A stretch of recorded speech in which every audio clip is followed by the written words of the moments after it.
What is up, guys? Welcome back to Lumsden Motorsports Garage. I'm Wade Lumsden, and today is the do or die date for the Tuff Truck, pretty much. As you can see, we've been making some headway here. I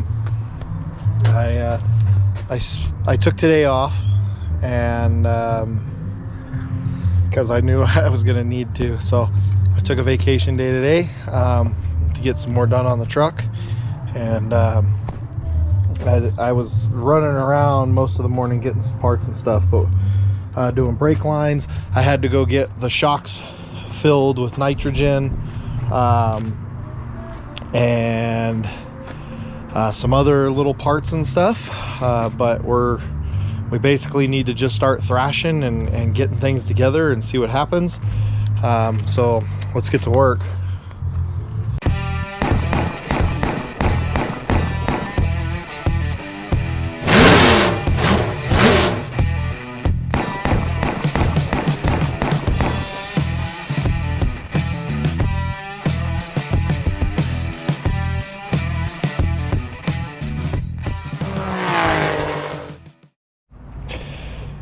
All right, guys, I promise I'm trying my best not to ignore you here, but I'll give you an update here before I keep going. Front shocks and springs, or coilovers rather, are mounted. I ended up just using some hose clamps. I spent last night making sure that I clocked this fitting properly. You don't want to do that when they're charged. You want to do it when there's no gas in it, otherwise it'll spit stuff out, right? Spit oil and gas out. So wanted to make sure it was clocked. I did that late last night at, like, I don't know, I think it was like 3 in the morning or something. So clocked both sides. They're both mounted now. As you can see, I tried to get them mounted relatively in the same spot. This one has to go up and over the master cylinder, just a little bit of clearance here, but that's as close as it'll come, right? If anything, it'll go farther away. So did that, and now I am currently working on getting the rear shocks mounted. This is tough, man. You gotta be able to get the front like way up in the air to be able to get that in there, right? Because of spring tension. I still gotta adjust ride heights. I still got to adjust the stop for the secondary spring slider and all that stuff, but I'm gonna move on because that's all things that can be done here shortly and relatively quick, I guess. I put some limit straps on there. Basically, I found where I was at full droop, and then I put limit straps on there to make sure that it would stop it. I actually stopped it 2 inches before the full extension of the shock. That way the limit strap has some room to stretch, and it still stops it before, you know, the shock bottoms out completely. So did that. No limit straps on the rear. Basically the leaf springs are the limit strap in this case for me. I also found and remounted the stock bump stop. I know mine has this bump stop on the coilover, but just as an extra safety precaution, you know, I shoved it on there. Who knows, I might hit that, realize it's way too stiff and need to take it off. I don't know. I'd rather start with it and take it off than not have it and figure out I need it, I guess. So mounting up rear shocks is what's going on next. I did say I would go over how to calculate your spring rate. So kind of the way this works is, so you have a spring, right? Lower spring, upper spring. This will all compress together and have a lower spring rate than the two, you know, combined. And then once this slider hits the stop, you then only have whatever the spring rate is for the bottom working, right? Because then this is stopped, this isn't working, this is an infinite stop. This becomes basically like your shock mount top, right? Like, so once that slid up there, then you're only working off the bottom spring. Way to calculate that is you take your 2 spring rates. In my case, I got a 300-pound spring and a 250, and you multiply them together. What's that? That's like what, 750,000 or something like that. And then you add them together, so that gives me 550. So I take that 750,000 and divide it by my 550, and that gives me what my spring rate is, which I believe is like 130 something, 133, I don't know, somewhere in there. So that will be what the spring rate is, but with these two combined, until this slider hits this stop, which I gotta adjust that and figure out where that's gonna go once everything's set and I'm at ride height. I did call FOA this morning to get a little bit of guidance on where to put that. Usually they always have the good magic and go-go juice stuff for it. And the suggestion that was given to me was to start 1.5 inches away from where the top of this cup is. So that's probably where I'll start, and then of course you just got to go out and tune it, see if you need more, see if you need less. It all depends on, you know, your weight, what you're doing with it, all that happy stuff, right? So that's the plan.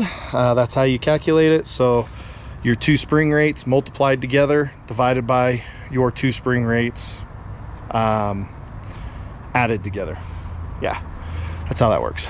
So all right, I just wanted to give you that quick rundown before I start going crazy again. I hate this running out of time stuff. And to think, guys, I still got my list nice and long here. It's actually getting longer as I think of things, which is never a good thing. But after all that, I still got a modified over here.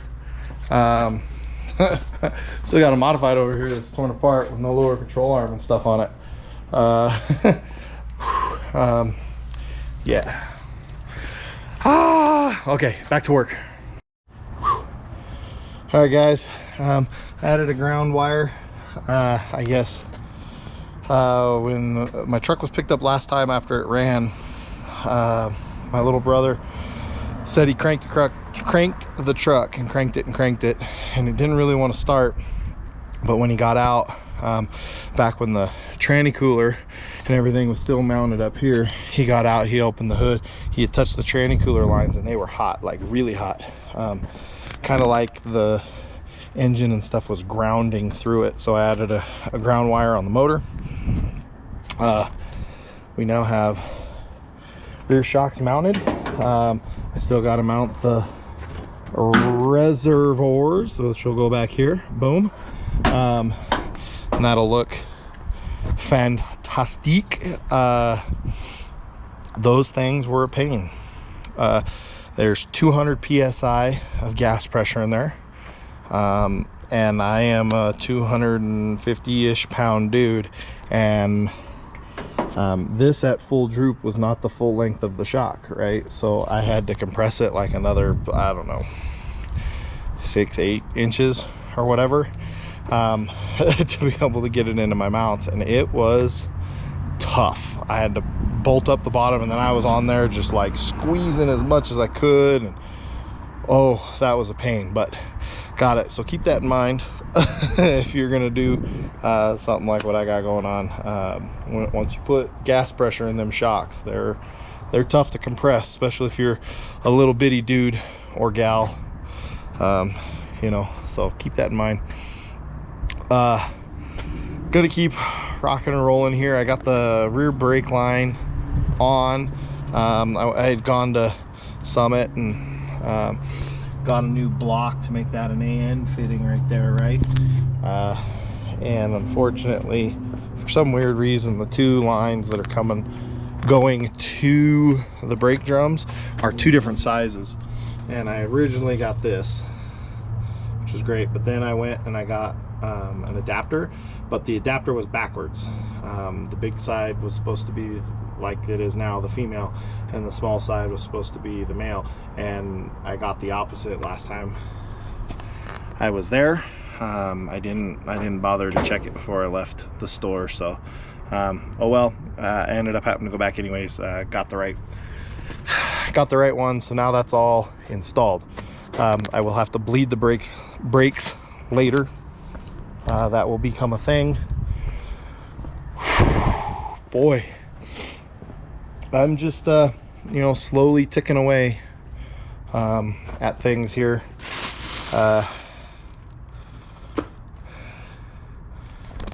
Yeah, you know, we're doing all right. Oh, I also went and picked up another stick of pipe.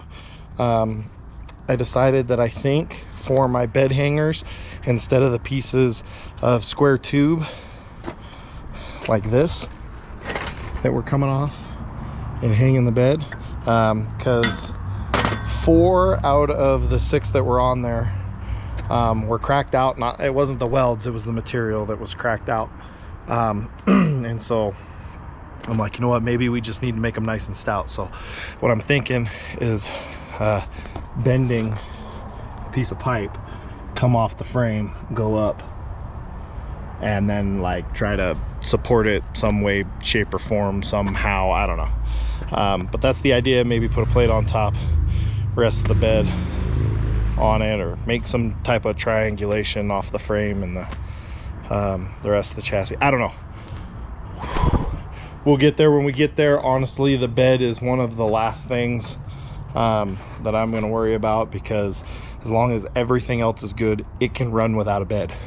It can actually run without front fenders if I really wanted it to. So kind of worrying about the other stuff first, which, speaking of front fenders, I need to come up with mounts for the very front of the fenders. I'm still using the stock mounts, which is this here. I cut out the one that would have bolted here. I cut that off when I gutted the inner fender, but there's another one bolt down here. So these 3 are holding the back, but I have absolutely nothing holding the front of the fender up here. That's partially why I left this unpainted, because I figure I might come off of here for that mount. I don't know. I don't know. Things to think about. I also got my correct bolts. I'm gonna put in there, shorter ones. Yeah, just having that stuff, you know. So let me get back to work. Okay, so it is currently, let me look, 7:30, and it has been scheduled to have this picked up at I think it was 8:30 or 9 o'clock tomorrow for its ride out to Rattlesnake Raceway in Fallon, Nevada for the Tuff Truck competition. I'm kind of standing where it was. I had to do some cleanup here. It was crazy. I ended up with two huge mounds of dirt and junk and all that happy stuff. But update here on the truck. You'll notice it's kind of out of the driveway. Yes, I did start it. It does run, and it drove up the street and back down the street.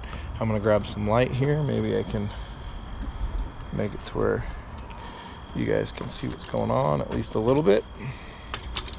There we go.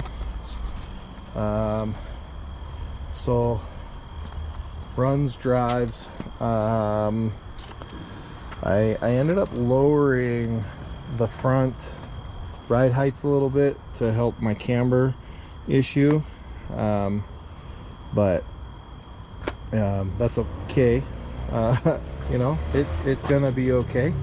And then I'm gonna have to do something with my front brake lines here, get them out of the springs. I wired up the radiator. I went ahead and got a temperature sending unit, and wired it up to where it'll actually, when the truck hits a certain temperature, I believe 185 degrees, the electric fan will turn on. So that's awesome. And then I don't think it shuts off until it gets back down to like 175. So I went through that process. It is still crazy in here. The wiring is still kind of strewn all about, but that's all stuff I can, that's all really, that's just cleanup stuff. if I get to the point where all I'm doing is zip tying stuff, I'm gonna be a happy camper. But it drove itself up the street, down the street. We replaced those brake lines, and oh, good news and bad news there. I went to bleed them. I bled the rears. I bled the right front. Went to bleed the left front, and the bleeder broke off. So that's fun. But at least I came down here to the banjo bolt right here, and I bled it at least to that point to get as much air out as I could. Truck has good brakes when you initially step on it, but if you let off just a little bit and then try to ride back on the brakes, it just slowly goes to the floor. It'll kind of slowly slow you down, but it just right to the floor. So got to figure out brakes, but overall I think it may not be 100% how I want it, but you know, showing up to the races. But I think the thing is going to get done. I actually have some hopes now. Now I got to do, I don't know what I got to do next. I know body mounts are next. I know there's some electrical stuff that needs to be mounted up. I did not change over to my one wire distributor. I still have all of that Ford ignition box stuff, and currently it's just chilling right there. So it's gonna need to get bolted to something or mounted down. Wires are gonna need to get up and out of the way. Fluids are gonna need to get checked. Yeah, well, let's see here. Let's go look at the list.